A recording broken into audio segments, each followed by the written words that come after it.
Tu conhece uma série chamada Terça do Terror? Essa série de 2024, dirigida por Chen Leung-Draku, ela é baseada em um programa de rádio tailandês, né? A série também é tailandesa. Esse programa de rádio ele levava o mesmo nome da série, né? Terça do Terror. E os ouvintes eles ligavam para lá para contar, né? Suas histórias aí mirabolantes, suas histórias que eles tinham de suspense, terror, né?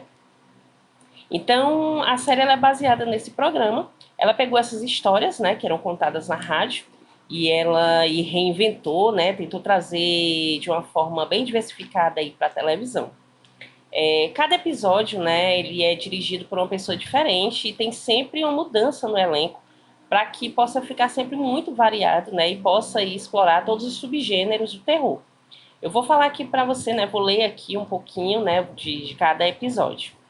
O primeiro chama-se Nossa Irmãzinha, que conta a história de uma jovem, né, que ela está em luto pela irmãzinha dela. Irmãzinha assim, né, porque ela já é uma moça, né, e tudo, só que ela é bem mais nova que ela, né.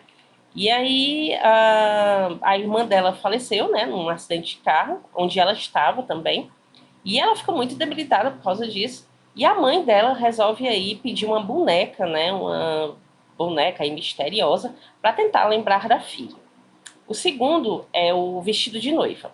Vestido de Noiva conta a história de uma costureira que, para não perder o emprego, ela resolve pegar um pedido, né, de reformular todo um vestido que tinha lá, um vestido de noiva, sem saber que por trás desse vestido existia uma história assim muito macabra, né? E o terceiro é o dia da. Aliás, o dia não. Ode à minha família. É uma família que eles compram uma casa, eles se mudam para uma casa, uma determinada casa, e lá tem um cômodo que ele tá lacrado, né, por um selo lá, que é tipo para tirar mal os espíritos e tudo mais. E depois, né, o que tem por trás, dentro desse cômodo, quando eles conseguem finalmente abrir, eles descobrem uma história que acaba afetando toda a família. E aí a gente vai pro quarto episódio, que é Os Votos, que é um casal, né, que eles acabam fazendo aí, né, toda uma... Eles vão a um templo, né, para adorar uma deusa e fazer aí uns votos para ela. Só que essa deusa ela é muito vingativa e ela acaba aí fazendo com que eles acabem contando seus segredos aí mais íntimos, né, para que eles não possam morrer.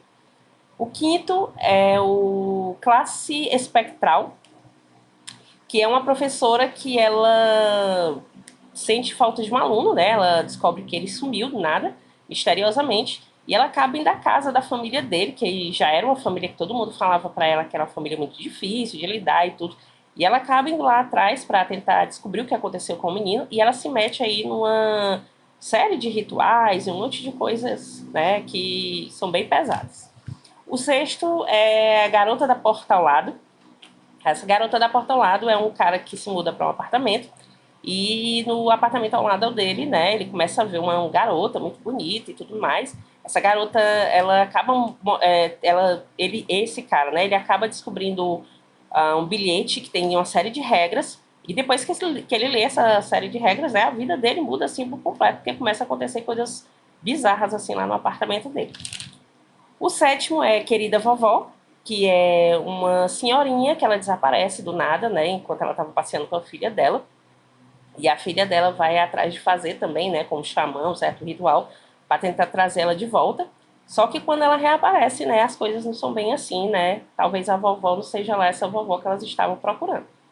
O oitavo é a maldição viral.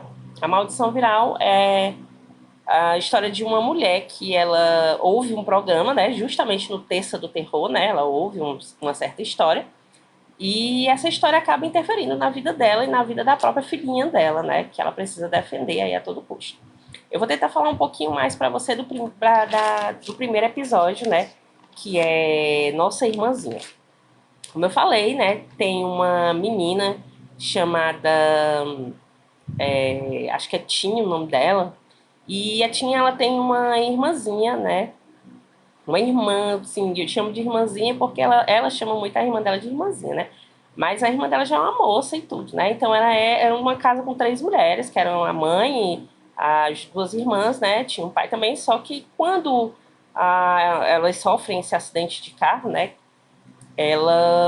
o pai delas acaba indo embora, né, e termina morando aí na casa somente a Tim, que foi sobrevivente do acidente, e a mãe. E a mãe, com muita saudade, muito desesperada, né, ela contrata um xamã lá para poder trazer a filha de volta, né, uma forma que ela pudesse lembrar, né, tipo, pudesse amenizar as dores dela.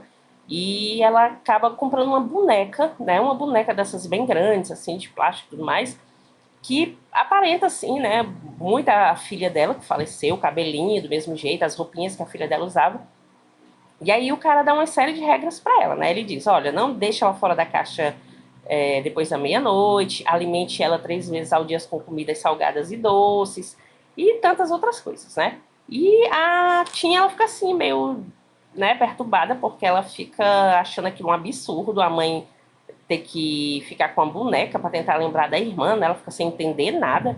Mas ela tenta lidar com aquilo da melhor forma, né? Aí ela vai lá pro quarto dela, ela conversa com um determinado amigo dela, conta essa história, né? E o amigo fala: olha, você tem que entender o lado da sua mãe, a sua mãe tá muito debilitada, a cabeça dela não tá boa e tudo, então cada um lida com o luto de uma forma. E ela tenta entender, né? Só que depois de um certo tempo, coisas estranhas começam a acontecer. A mãe dela parece que muda o jeito de ser, né? E ela começa a sentir certas coisas dentro de casa, ela começa a ver que aquilo ali não é normal. E que tudo aquilo ali está sendo modificado justamente por causa da boneca, né? Da determinada boneca. E aí ela tenta descobrir o que está por trás de tudo isso. E o que ela vai descobrir, né? Uma coisa assim, extremamente, né, louca, assim, perturbada. E que também tem muito a ver, né, com toda essa questão do trauma que as pessoas passam no pós-morte, né? Essa questão de você ficar extremamente debilitado com a perda de alguém.